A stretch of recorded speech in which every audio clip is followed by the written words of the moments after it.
We are nothing sacred. We are nothing sacred. We are nothing sacred. With Maxwell Silverhammer. We are nothing sacred. With cruise control. We are nothing sacred.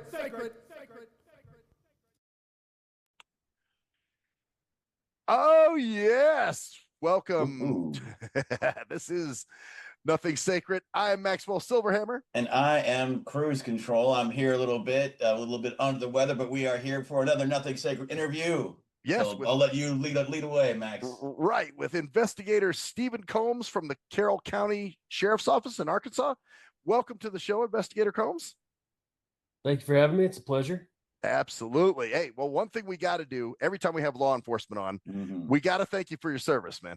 We appreciate the support, man. We don't get a lot of it, and every little bit counts. Yeah, absolutely. We are that little bit for sure. We are not the type, and it's not necessarily that there's no harm. It's not a black and white situation in terms of right and wrong, but we understand how hard it is for people who put themselves in that situation day in and day out, and that not everyone can do that, and that it's a necessary thing to do.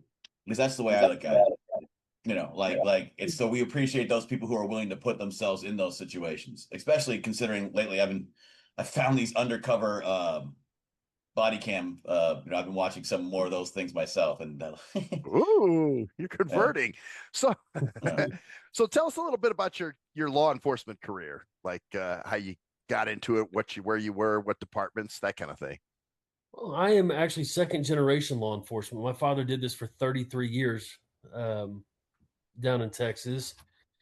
I started in Texas as well, in a really, really, really small town called Jefferson, Texas. I think we had a population of like 2,500 people. Oh, wow. We ran one police officer per shift. And I think I started making I was making $12.50 an hour. What? Yeah, wow. It was something ridiculous. They're much better now, but it was awful. Man. Left there, went back to Central Texas, where I was in law enforcement in the DFW area, the Dallas-Fort Worth area. Then got the privilege of, before my father retired, I got to work with my father. We completely rebuilt and reformed an agency down there, and he got to be my chief for a couple of years, and that was probably the proudest part of my law enforcement career. That's dope. It was fantastic, man. It was awesome. Yeah, that's something I never got a chance. I'm a musician, and my dad played the trumpet, and I never got a chance to actually play with him. So being able to do something like that and passing like that down between family members is pretty it's pretty special. Yeah, it was incredible. Did that for a few years, and I got out of law enforcement for just a little bit, for a couple of years, and decided that nothing was right for me. So I ended up going back to law enforcement. I went back to East Texas, oddly enough, back to Jefferson, making a lot more than $12 an hour. So that was nice. Yeah.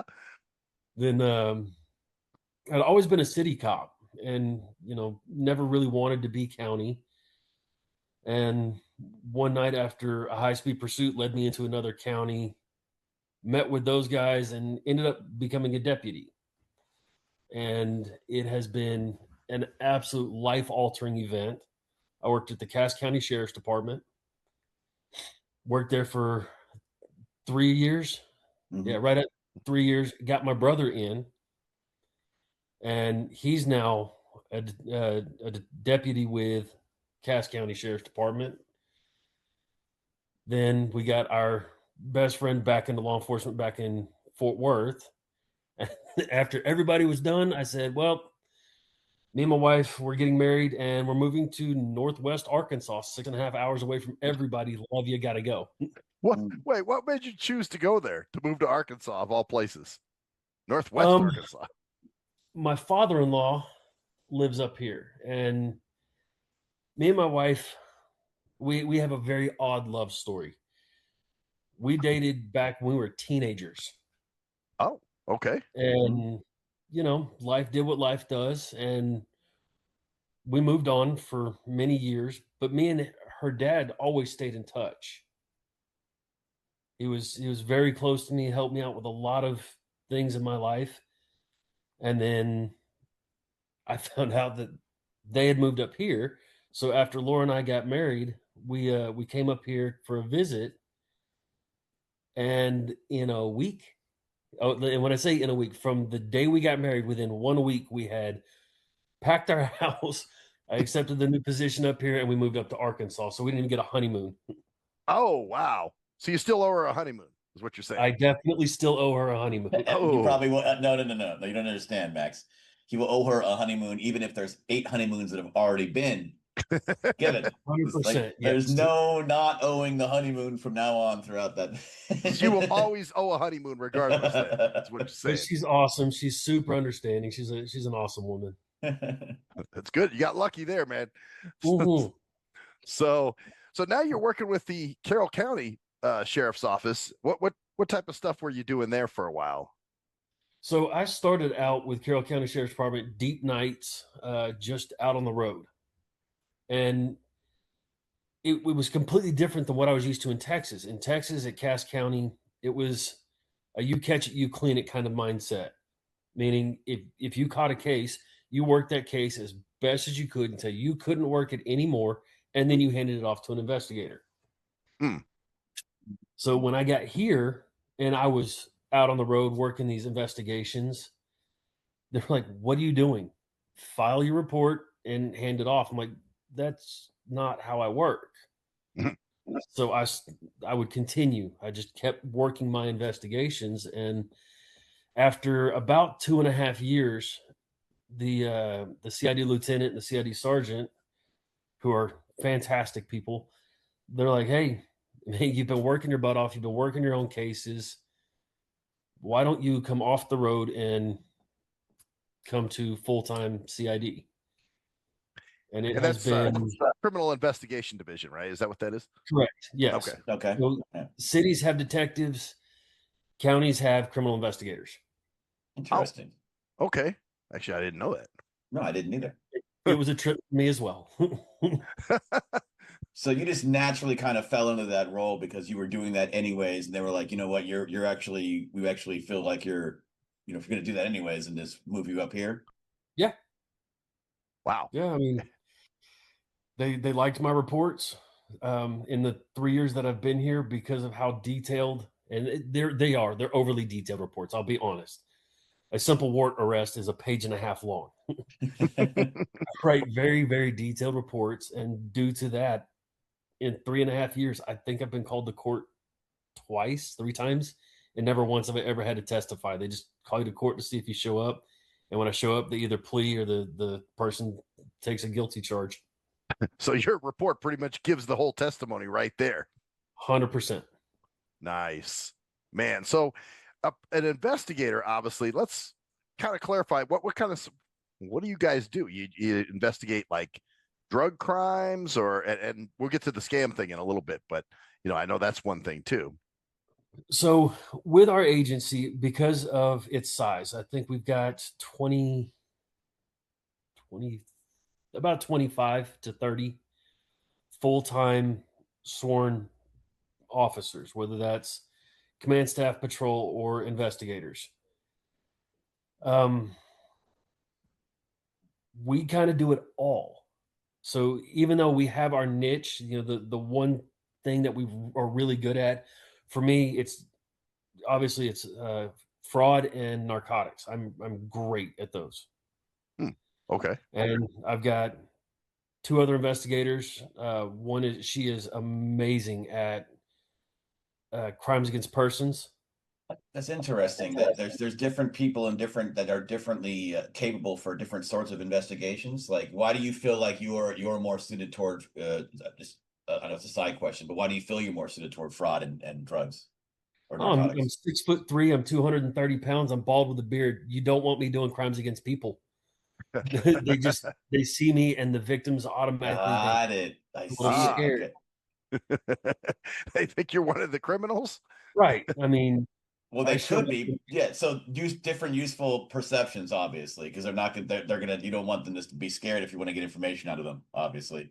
Exactly. Right. Exactly. And then, it works out well in my favor when it comes to interviews, when somebody like me, because I almost always wear a cowboy hat. I'm from Texas. So you walk in at 6'3" with a cowboy hat and a big vest on, and they're like, oh, okay, I should probably just tell the truth. Right. Plus, the people that are in there for fraud a lot of times aren't necessarily the most physically capable people themselves.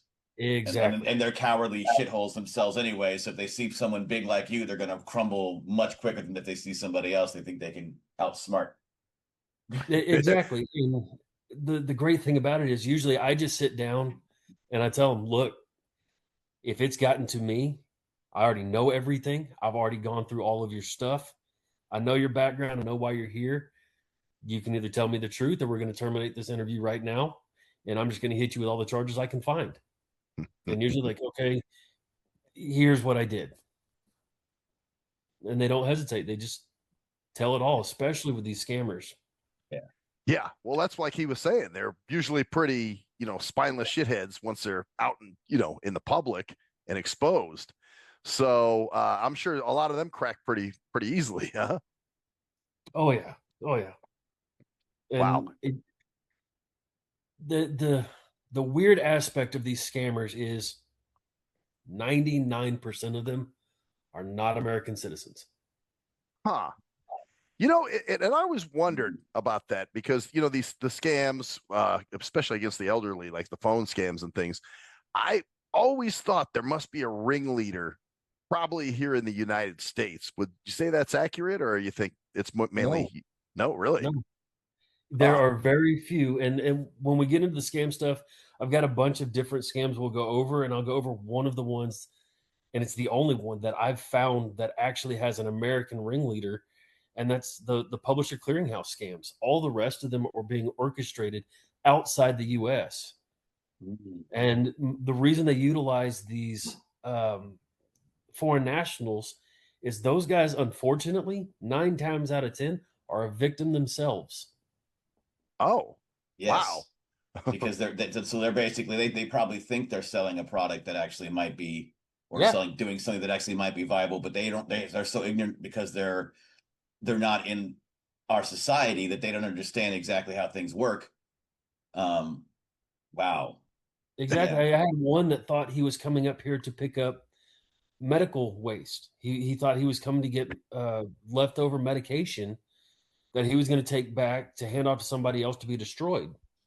Oh, when you said medical waste, the first thing my mind went to was like stool samples and things like that. No stool samples, not bio bags. Like, wow, that's a long way to travel for a turd. Well, I mean, if the price is right. If the price is right, believe me. People buy bathwater of celebrities, bro. So don't be surprised, man. That's true. Yeah. Man. So well, and let's get into that a little bit because obviously your department has decided to sort of take a stand against these kind of scams, whereas opposed to other departments like where I'm at, I'm pretty sure if I got scammed and I went to the police station, they'd be like, yes, well, buddy, you're an idiot. You should have picked up your phone. How come you guys decided to become, to like be proactive on this?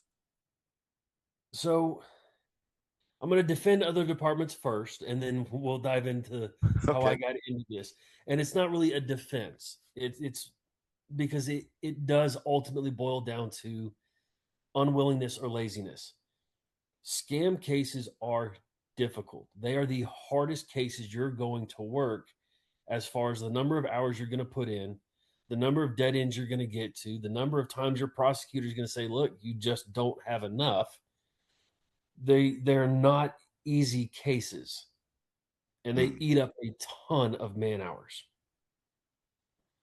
So the way I got into it, I wasn't even in CID. I was still on patrol, and I had an elderly man contact the sheriff's department and say, hey, I think I've been scammed. Can you help me? And I'll be honest, I don't know why. Normally, I would have done the same thing. All right, here's the fraud packet. Fill out the fraud packet, get it notarized. We'll try to help the bank stop letting this money come out. And that's about the best we can do. But something about this one guy, it just kind of struck me. And I went to his house and I sat there with him. Again, elderly male, mid-70s, heavy smoker. So I'm sitting here talking to him, and he is just chain smoking one cigarette after the other. And while I'm talking to him, his phone rings and he goes, "Man, it's the scammer again." I'm like, "You know what? Answer it. Play like I'm not here. Play along like you've been doing the entire time." He says, "Okay." So he talks to the guy, and every once in a while he'll put him on mute so that I can coach him a little bit. He's like, "Well, I can't get any more. I can't wire any more money. My bank's on to me. I can't wire more money." So they said, "Okay, how about we've got your address. How about we send somebody to pick up the money?" I'm like, "Yes, do that." So he tells him, "All right, yeah, come pick up the money." So the guy says, "All right, we'll have somebody there tomorrow between this time and this time." At which point, me, one other deputy, two other deputies, and another CID member, we stage around the area, and I put my CID guy inside the house. At which point, here comes our guy. He makes 3 or 4 passes in front of the house. He stops in front of the house and he walks up the driveway, walks back down the driveway, then walks back up the driveway, and finally he knocks on the door. And they always do the same thing. They always ask for a passcode. They always give you some kind of stupid code to give them so that they know that the cash mule is the one picking up the money. Well, my victim's still on the phone with the handler out of, as far as we can tell, India. And here comes the cash mule. The cash mule gives him the code, at which point, boom, we take him down. Nice. So we take this guy down, and I find out he's a foreign national as well. And I start doing a bunch of research into past cases of fraud. And I find out that we've got a lot of people that aren't willing to admit that they're being scammed or that they've been defrauded, or people have come and pick up this stuff because they're elderly and they're embarrassed. Embarrassed, yeah. So if you don't mind, could you just give us a general idea of what the general scam of this would be for our audience? Like in terms of like, yeah. So this one was what we call it's very similar to a McAfee scam. Where he got onto his computer. Mm-hmm. That's an antivirus for anybody out there who wants to know that. Right. Okay. He logs onto his computer and it pops up saying your system has been hacked or something of that nature. Please call this number. And he calls the number. The second you call that number and you click on this link, and this is the most important part, and this is something that, and then I will give them this bump because they do help immensely in this area. This is one of the things that Trilogy helps out a lot on. They'll help provide a scanner to stop the stuff that's going on your computer. Because once you click this link, it embeds something, a program in your computer that no antivirus can find. And it can see everything you do. So he gets on the phone with them and they say, "Look, your stuff expired. We hit your account for what was supposed to be $49.99, but inadvertently we hit you for $499.99. Yeah, I've seen that. Mm-hmm. Yeah, they see, and people don't realize. Okay, let me log into my bank account. They'll log into their bank account while they have information about because the program's already on there. Exactly, program's already on there. And I mean, in a matter of milliseconds, they screen grab your bank account. And they make it look like they've refunded you instead of $499. It looks like they refunded you $50,000. So they alter it. Yes, they screen grab your stuff. They alter everything. They've already got it ready to go. And the guy will, on the other end of the line, will panic and tell you, "Oh my God, I'm going to get fired. I'm going to go to jail. My family this, my family that. Please, you have to refund the money." But because of taxes, you have to go get that money and wire it, because if you just refund it here, you're going to pay sales tax on $50,000. Wow, So they're that's very clever in this. Wow. Wow. They, it's mind blowing how fast they operate. and it's all through the computer because they're banking on people not understanding how all this works at all. Exactly. And so it's not just that they don't understand that, but then it caused not to think that well, maybe this guy you know, is right or whatever, because they don't understand the technology behind it. I mean, if they really thought about it for a moment, you just go, wait a second. None of this makes any goddamn sense. But the thing that clouds everything is the technology aspect of it, especially for older people who are afraid of that kind of thing. Yep. Actually, I wouldn't say it's the technology. I think it's more the emotion. They That's are crazy, because I would just be like, Yeah, me too. I'd be like, oh, well, sorry to hear it, bro. I got hey, money. bro, you want to figure that out? We can call my bank. I'll give you my bank's number. We can, if they want to contact me, then we contact through that. Not going out and like getting, do this kind of crazy stuff. But go ahead. I don't want to blame the victims either here, because it's not necessarily that. But my point is, I'm trying to understand the psychology behind that, beyond the emotion. Because for me, the emotion wouldn't be enough. My point is, I'm an asshole and I would do that. Yeah, I would be like, first of all, I would immediately go into I wouldn't trust there. I would call and I would immediately, Well, and that's the grab of it. So they'll play into the emotions, and I don't know how they pick their victims. That part we still haven't quite identified. But yeah, because you have to be very selective to have someone who's going to buy this in that specific way.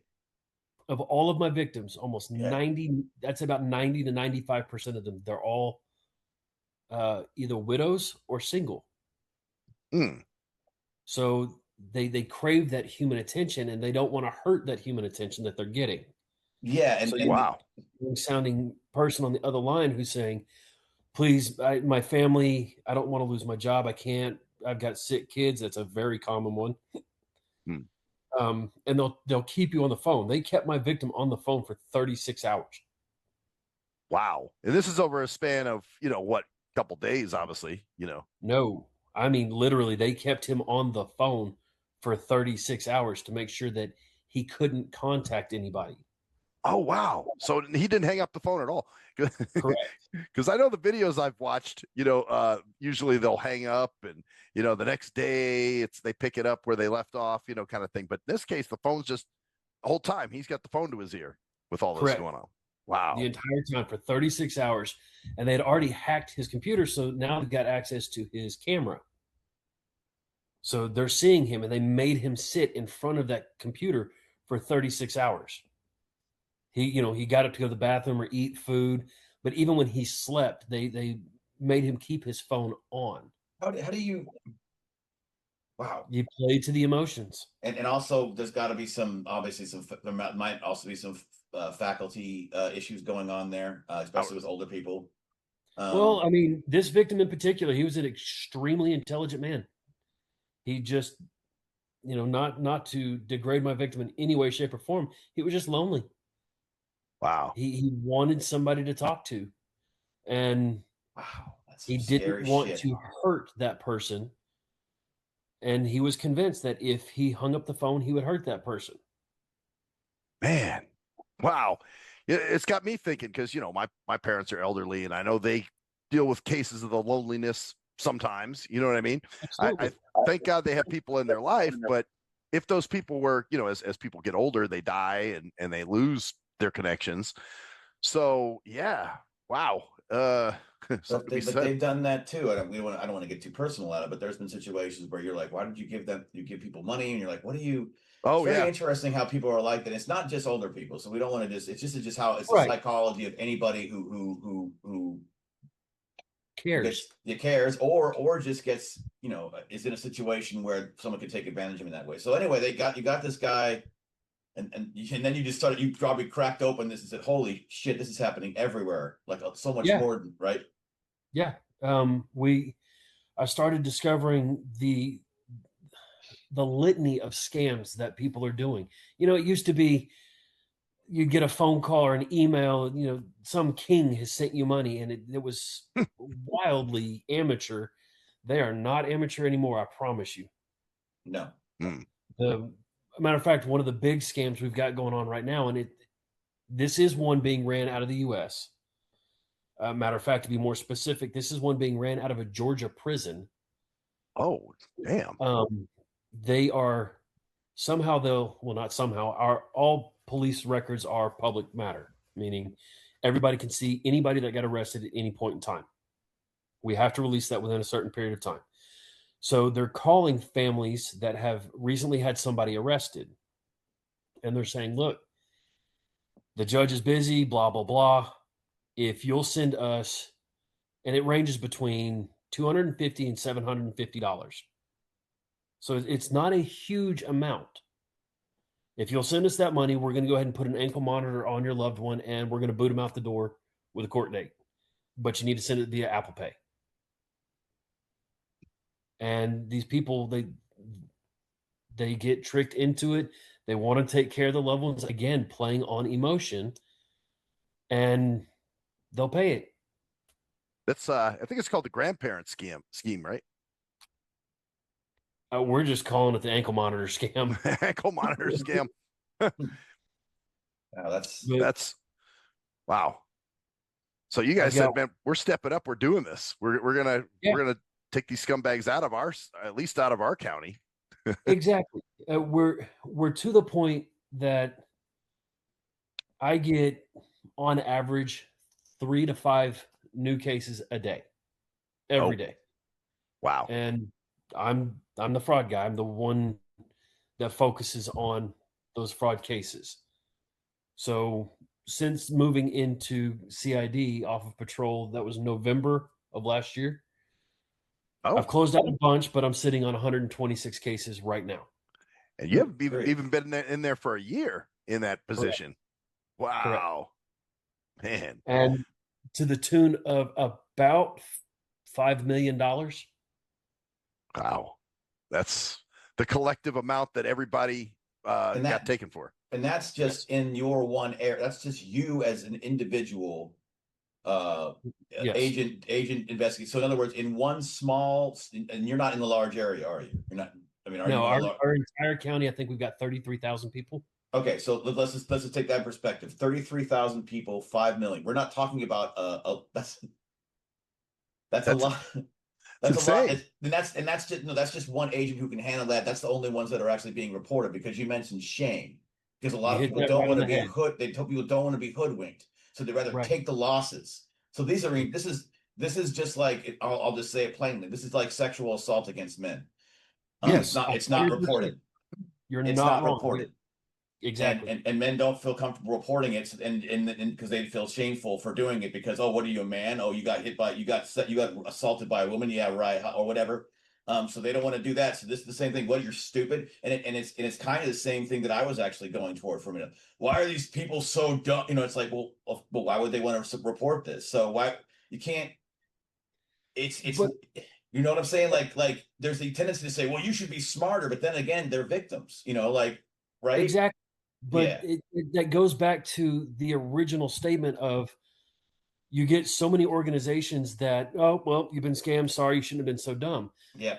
Right. So beyond the shame, they feel like, well, I've lost my entire life savings, and there's nothing that the agencies are going to do about it. We needed to be different. We needed to set some semblance of an example that said, you know what? We're law enforcement. We are here to protect. We are here to serve, whether that is you made a mistake or absolutely.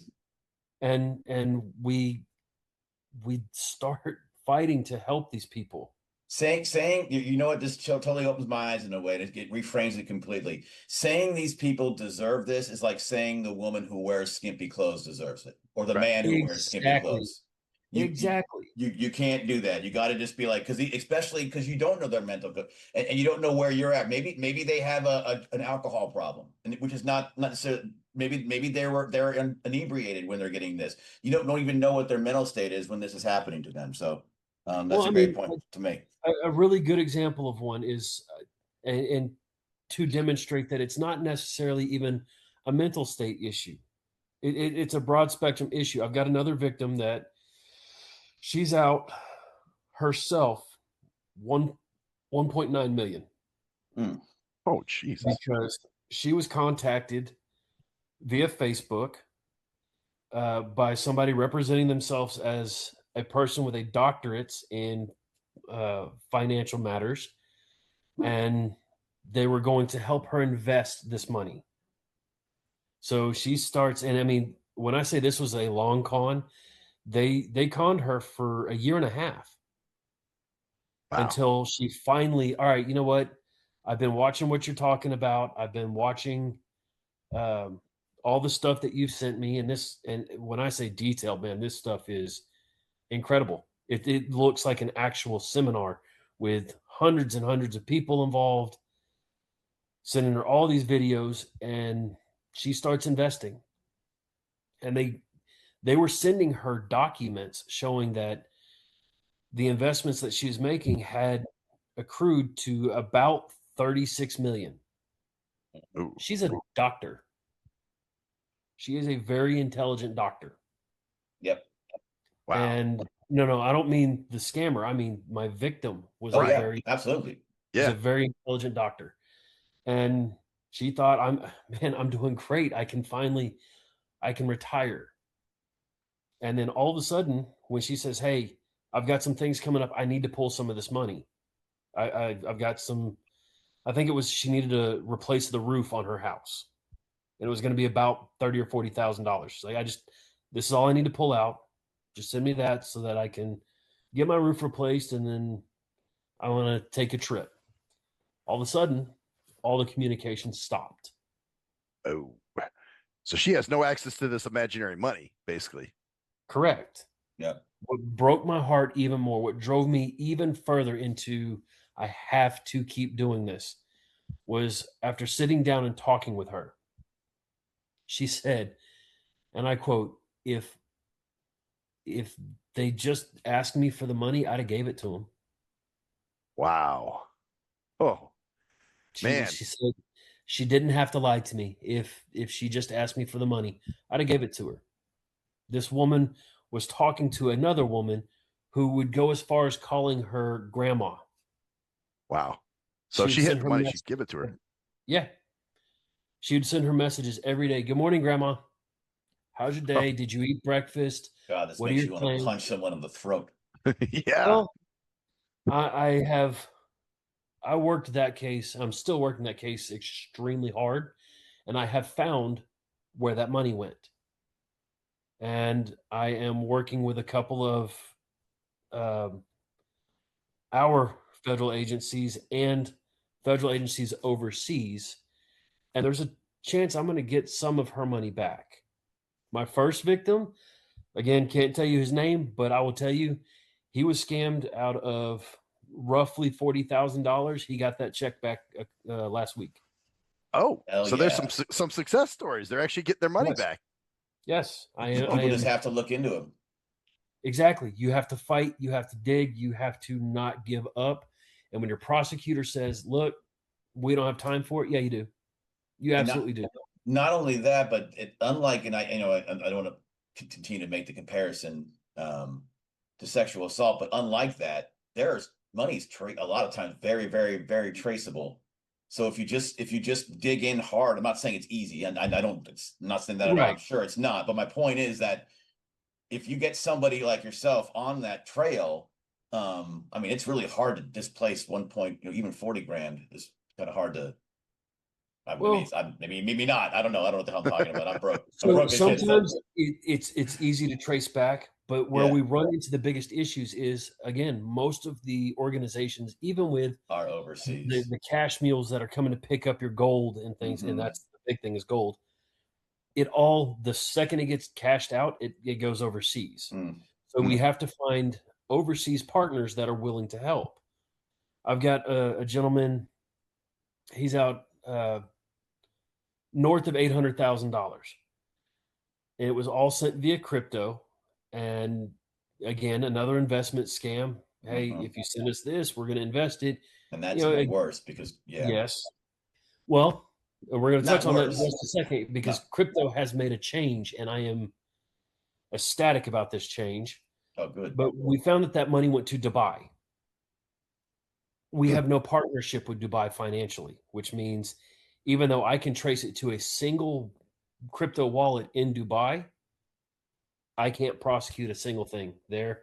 I can't No get Dubai jurisdiction. to prosecute it. We have exactly, not just we don't have jurisdiction.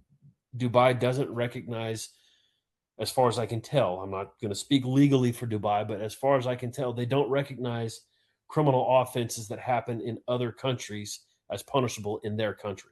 That's convenient. Oh man. Right. That's good. Wow. That's just what an interesting coincidence that is. Right, where you're just like, oh shit. Oh, well, this whole country. Well, we just won't. I wonder where people are going to go. Well, I mean, that's how they get a lot of their money. Yeah. Yep. But I have found that Bitcoin in particular Build their amusement park. has Go ahead. picked up on the scams that are going on. And now you kind of have a buyer's remorse period with Bitcoin. Hmm. So if you buy a bunch of Bitcoin and you ship it off, you have, and this is the part that sucks, but you have 72 hours to prove that it's fraud, at which point Bitcoin will stop it, reverse it, and put that money back in your wallet. Okay. Yeah, because that's another thing too. I'm sure a lot of the elderly people are kind of scared of the whole Bitcoin thing, right? Is this why they do the money mule deal where they send someone to the house? Absolutely. And I don't know why they're more comfortable with gold, but instead of cash or cashier's checks or something of that nature, it's predominantly gold. They want gold. Hard. Is it harder to trace? Is it hard? I mean, there are ways to trace that, right? I mean, or is it not once it's yes and no? I mean, once you purchase the gold, what you do with it, that's your prerogative.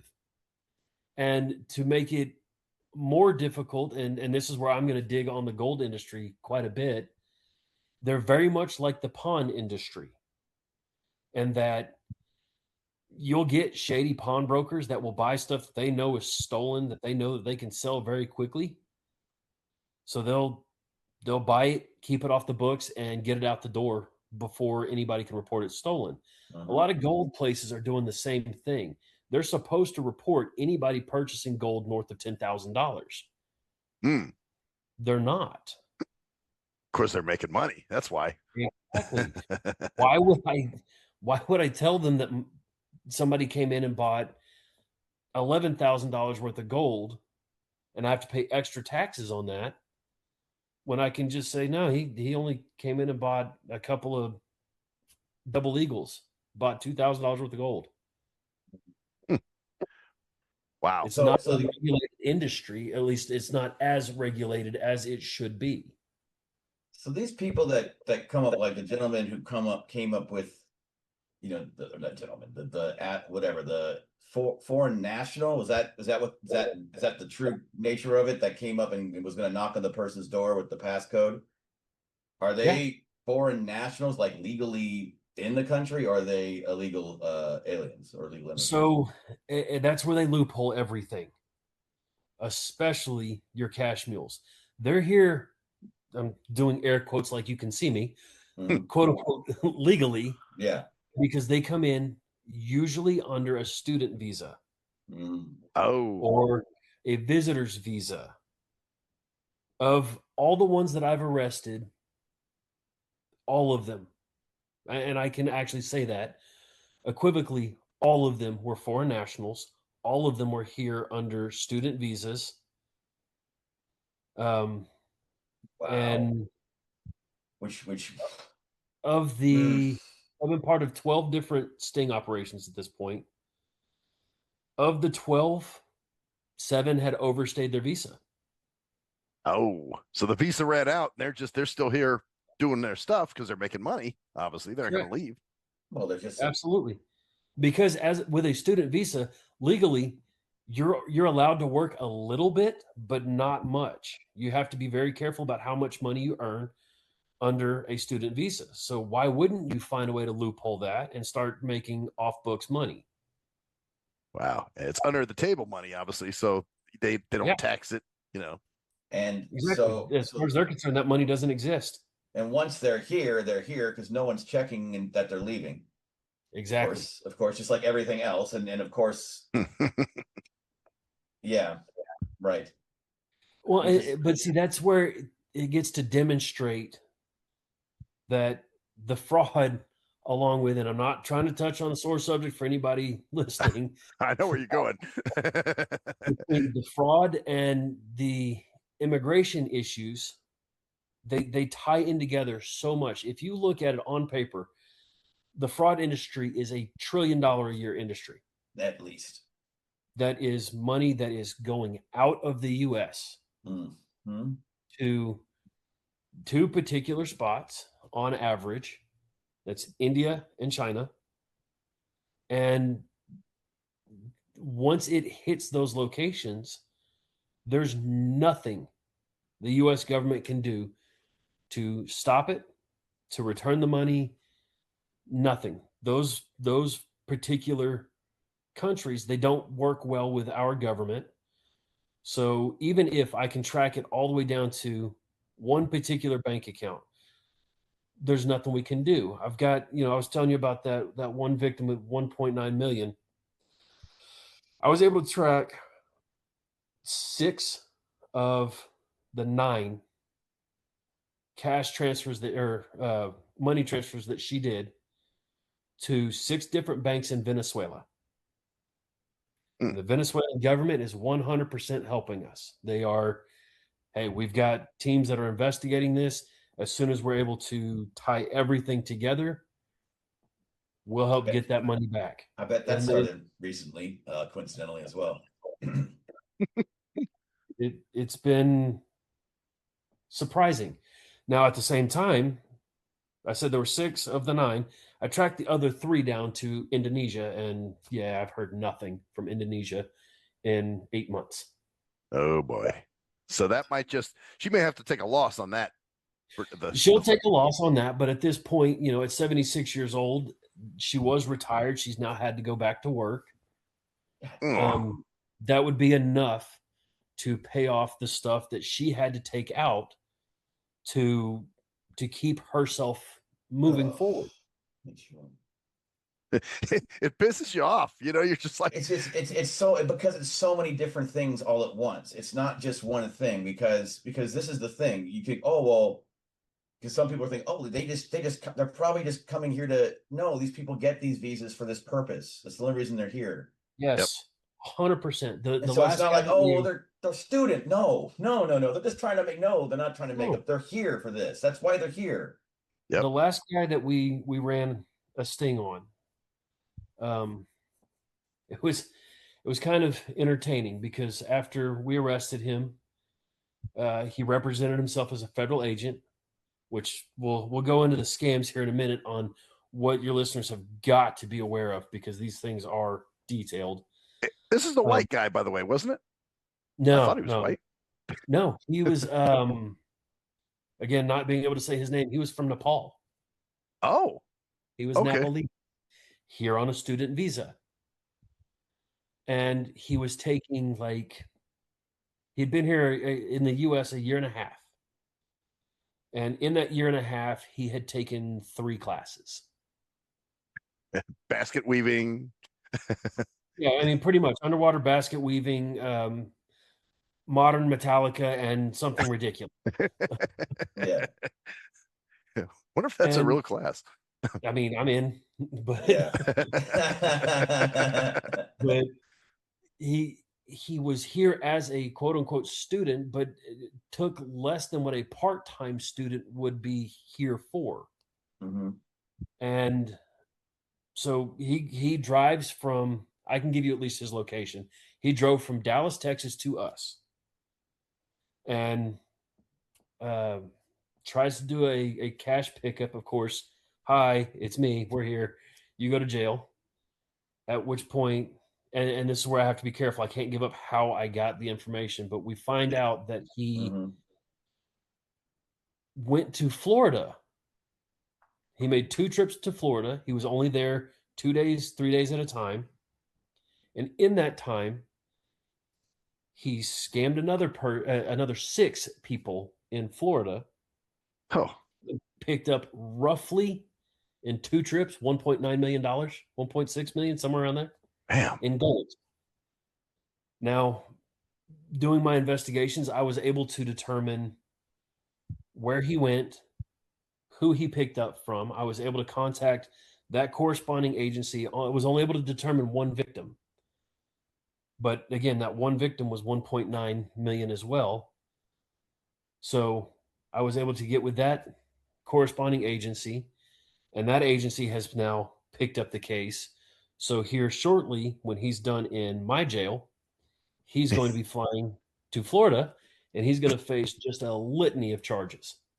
I'm going back to Florida so I can get arrested. Pretty much is what's going to Well, happen. he's being he's being extradited. I was able to get a warrant issued from Florida that is a nationwide extradition. So as long as he's in our custody, the second he gets released, he goes straight to Florida. He's one of those handcuffed guys on the airplane. Yes, absolutely. You know what's interesting about this is not just that it's obviously you've got the incompetence of them not checking on what's going on with these people while they're here, but not only that, you have the people that are staying after their visas are expired. But if you're playing it smart, and I guarantee there's probably like some mastermind in Indonesia, they have like 10 people under them working, funneling all this stuff to them. You get these people here, you get them out before their time is out, and they can't get prosecuted regardless once they're gone. So you just filter and cycle all these people in 2 years here, and then they leave before, like the smart ones would leave before their visas expired. Right. Because at least if they got it here, they have the visa here so they can do all this. And then they just cycle all these people in. No, you're here for 2 years, and then, and then once they're gone, you can't do anything, even if you do find anything about it, because they're gone. Exactly. But I mean, why would they leave? That's the thing. You have the bread and butter. Why would I leave a place that is better than where I came from? And it's not checking whether you're leaving or not. If they were checking, but even if they were checking, is my point. If they were going, all right, they got a strict check. If you're here for 2 years, you're screwed. So get out before 2 years. But while you're here, you can scam the shit out of anybody. And then once you're gone, they can't do anything to you. Exactly. So even if but then they're like, wow, we don't even have to leave. This is even better. We can just stay, and they're not even going to check. It's Disneyland, man. Well, to caveat that just a little bit, and it has worked out in our favor. The Venezuelan aspect of it, the FBI is involved, and they're, as far as I understand, they're boots on the ground. They're doing the investigation in Venezuela. Oh, because of the number of people that were involved in the scam, the number of American citizens that were scammed. Mm-hmm. Our federal government has decided, you know what, we're not going to stand idly by, and we're going to shut this down. And they did. They shut down a very large organization.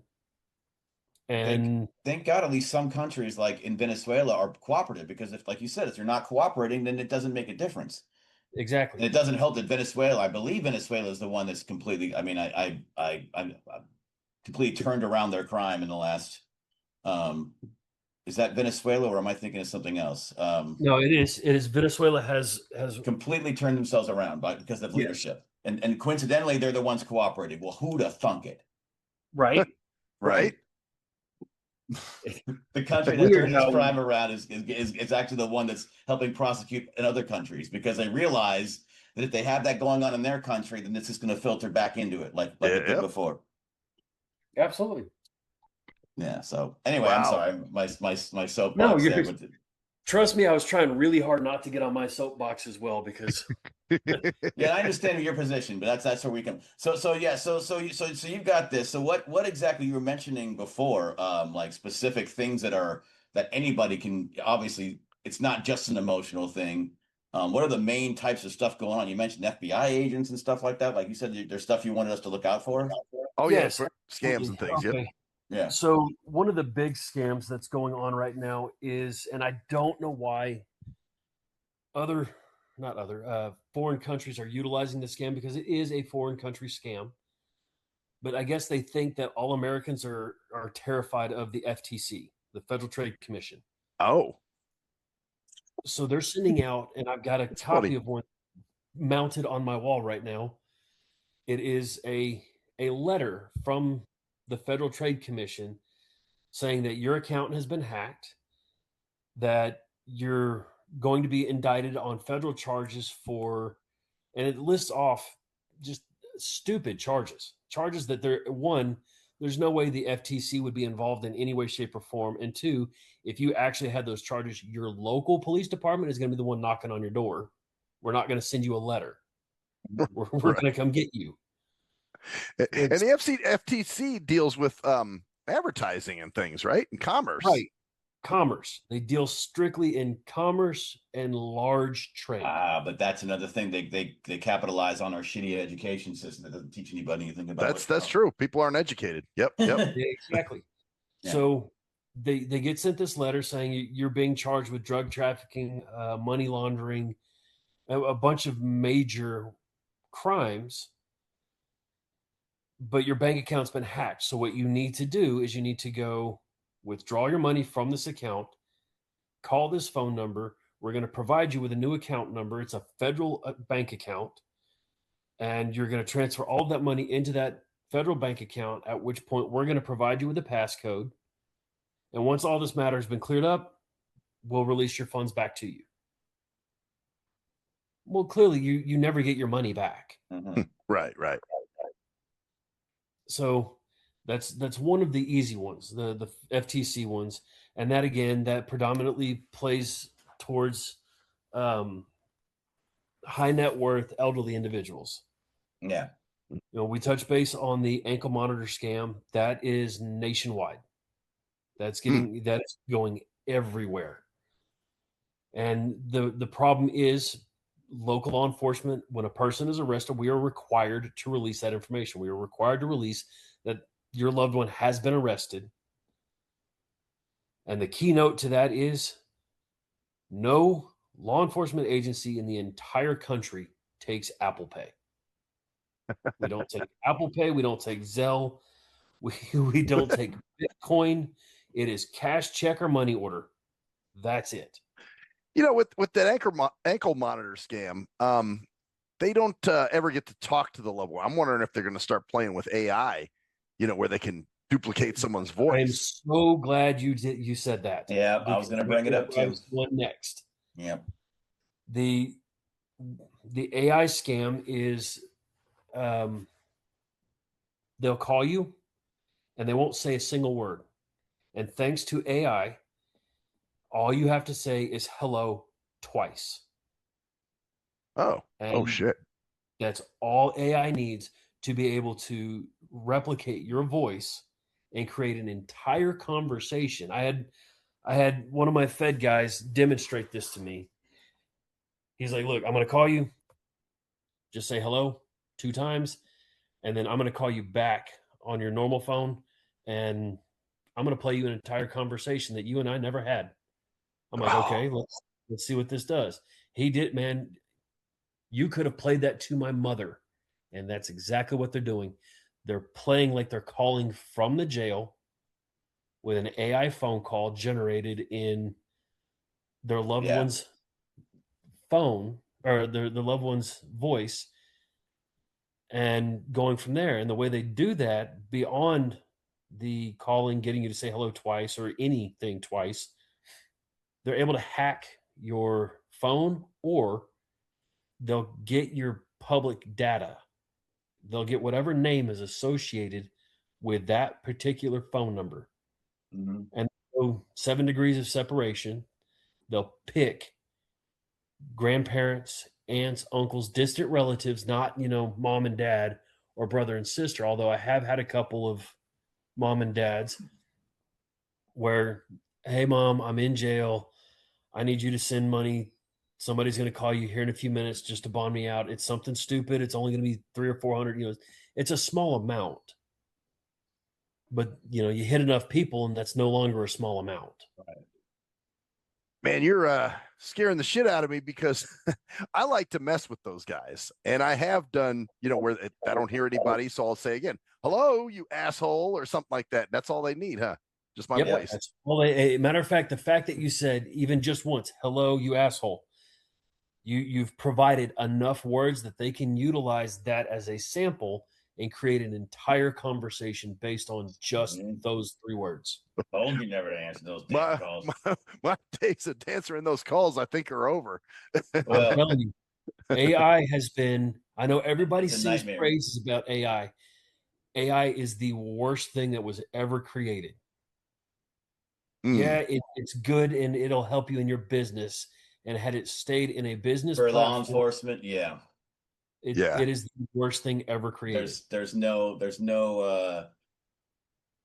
yeah, and that I can't. I mean, I'm an advocate for a lot of what AI does, but there's if you just cannot be blind to how much of a nightmare it must be for you all. There's just no way you can say otherwise, and you can't go, oh well, it's great for. It's just like just look, nope. At least not now. Maybe at some point you'll get the AI because it's like the nuclear race, the arms race, where exactly where you got to get the AI strong enough that if you can fight all this stuff back, so you got to fight fire with fire. You know, and they are working on certain aspects of that. Yeah. It started with schools where kids were getting writing their reports via AI. Mm-hmm. Oh yeah. Now they can run their reports through a program that can identify the fact that you utilized AI to write that report. They're now creating a system that they can run voice through their system, and it's the same thing. It'll be able to determine if it was generated via AI. Well, that only works if you were calling on a recorded line. Yeah. In most cases, you would be. Obviously. So what? Yeah, I don't want to get. We don't want to get too. We could go. Yeah, no, into a. That's a complete. We want to make sure we get. I could talk to you for days on that one. Yeah, exactly. Yeah, exactly. Well, we use cruise control, and I use it to make music. Obviously, right, we were playing with Suno and stuff. Yeah. My brother-in-law does it. He uses it to make his music. He'll type out his lyrics, and That's me. He's a great singer. I wish he'd do better, but he uses it all the time, and I keep trying to warn him, hey, you've got to be careful.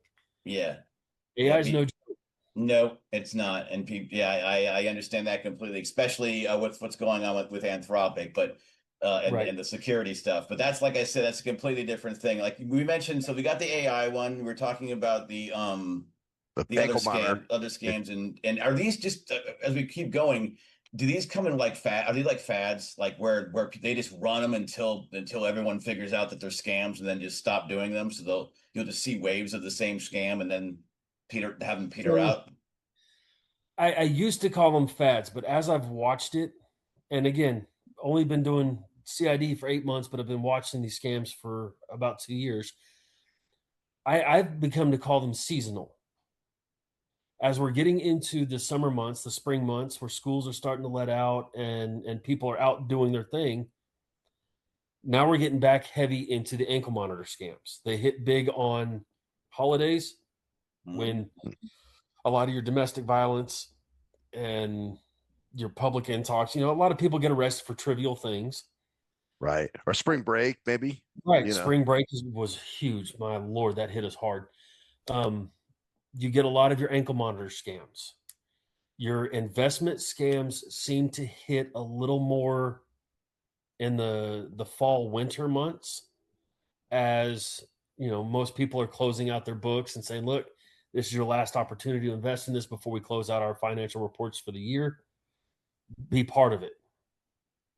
And then the one that we'll touch on now it's year round, is the publisher clearinghouse scams. Oh.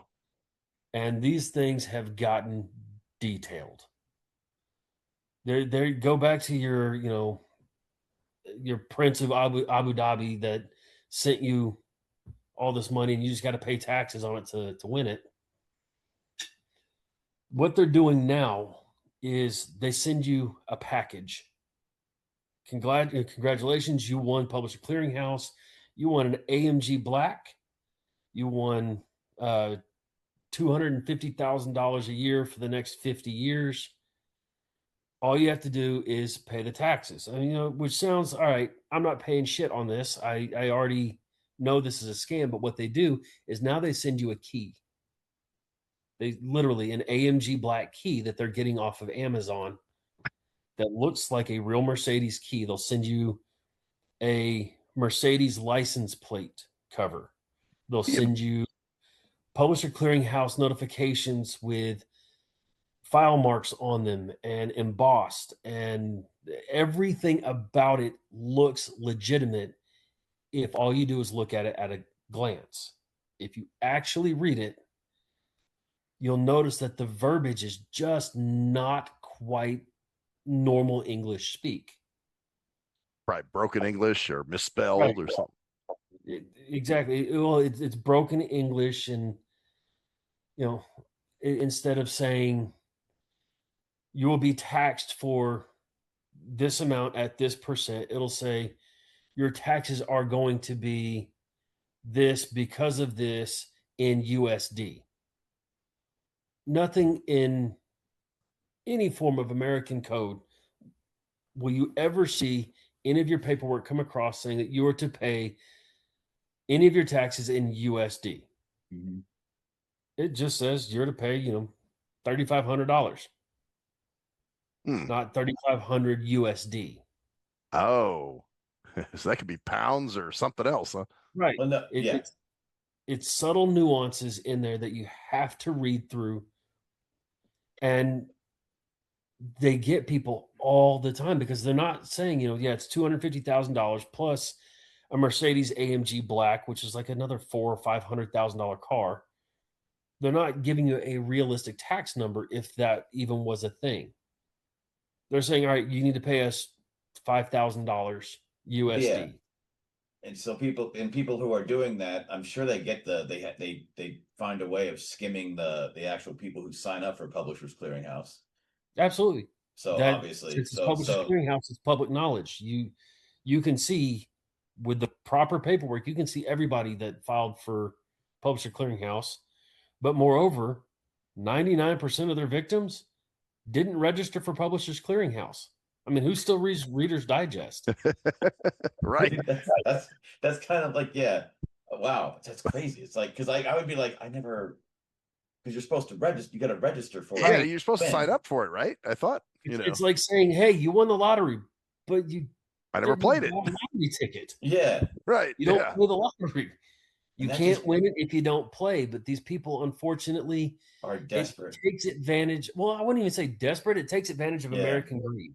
Yeah, that's true. That's a big thing too. Yeah. We are all just greedy individuals. We want to get rich quick, and we want to find a way to do it without having to spend a lot of money. So all I have to do is pay $2,500. You're going to send me this beautiful Mercedes AMG Black and $250 a month. Why wouldn't I? Yeah. Right. And I like if enough people do it, then they'll make. And the thing about this, and this is why you said this one's more U.S. based than other ones. Yes. This one is. So all right, let me rephrase that. It's U.S. based, as in I have identified one particular person in the U.S. that is running this particular scam, and I'm working a case on that person. But predominantly, it's ran out of Jamaica. Of course. Wow. So Jamaica's kind of the workhorse for this scam. Well, let's put it in perspective, Max. $3,500 can last you a hell of a lot longer in Jamaica than it can here. Oh, so yeah. Even if they're getting just one or two, that's probably like months or almost a year of money for somebody out there. Well, so I looked at it. You can buy the Mercedes key fob, the fake one, for $12 on Amazon. You can buy the Mercedes steel stamped license plate for $8 on Amazon because it's not real.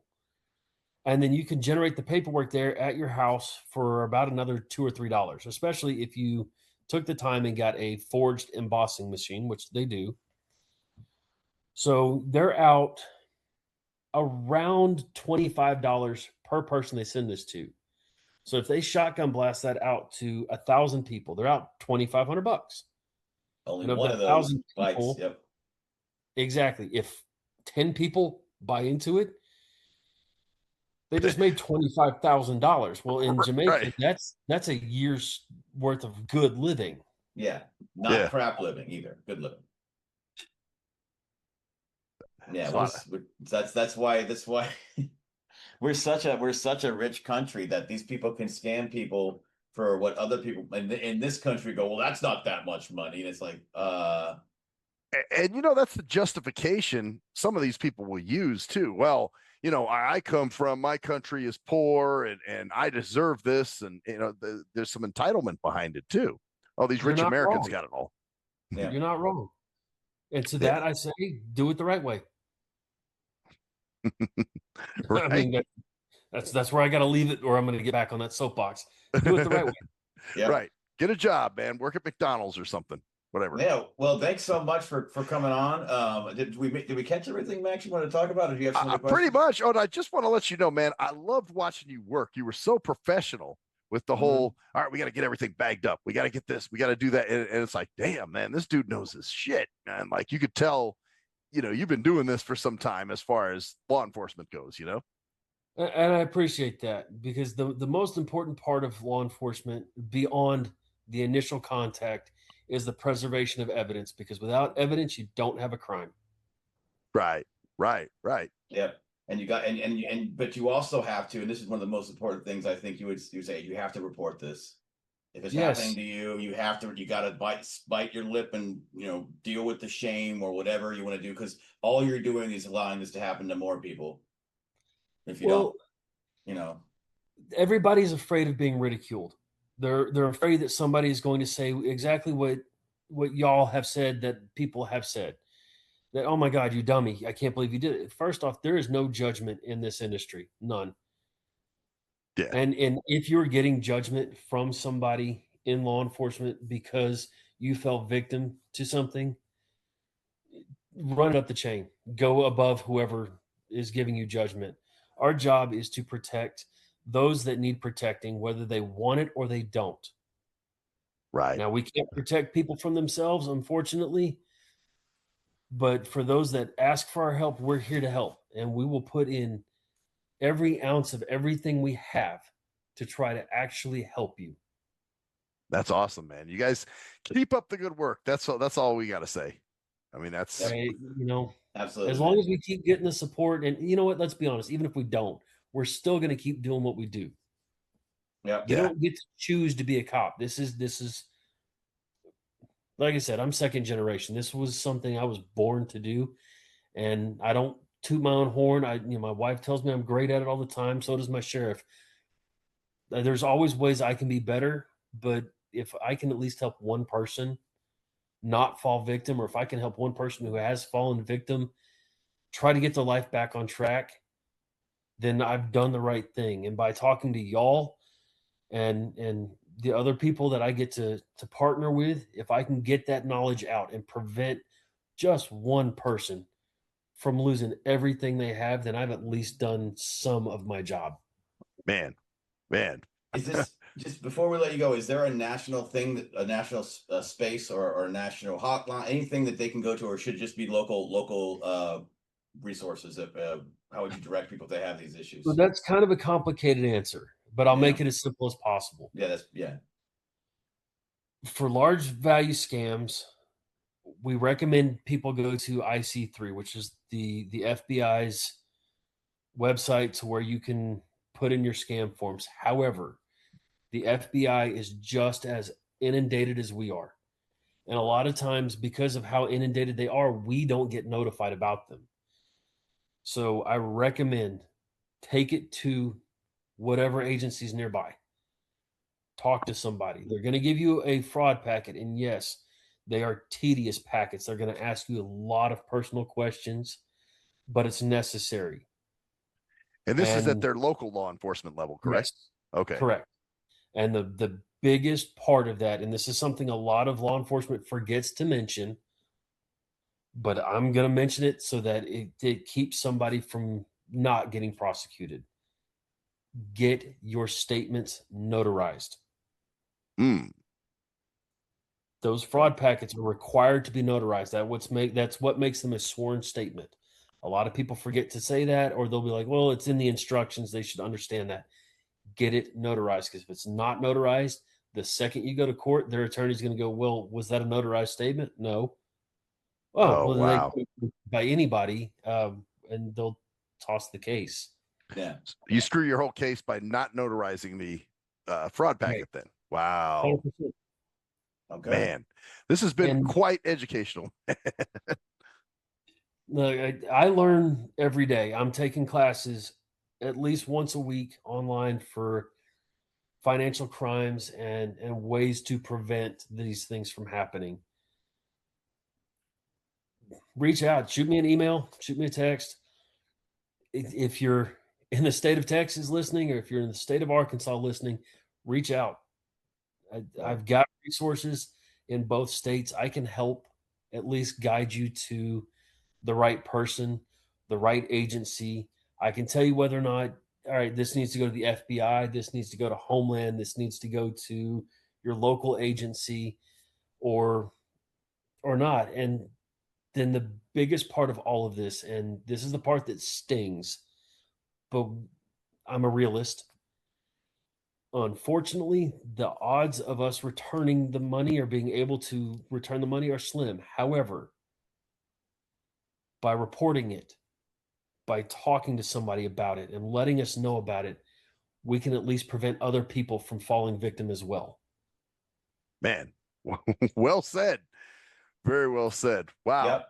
You got anything else, Cruise Control, or are you ready to wrap it up? No, just stick on the line with us. We're just going to wrap this up. Thank you so much for joining us once again. Thank you for your service as well. And absolutely. Thanks for the support, and thank you for helping us. Thank you for helping the Carroll County Sheriff's Department get this out to other people. Absolutely, man. Absolutely. All right. Well, with that being said, I am Maxwell Silverhammer. And I am Cruise Control. And that's the story there. Bitches. See ya. Later.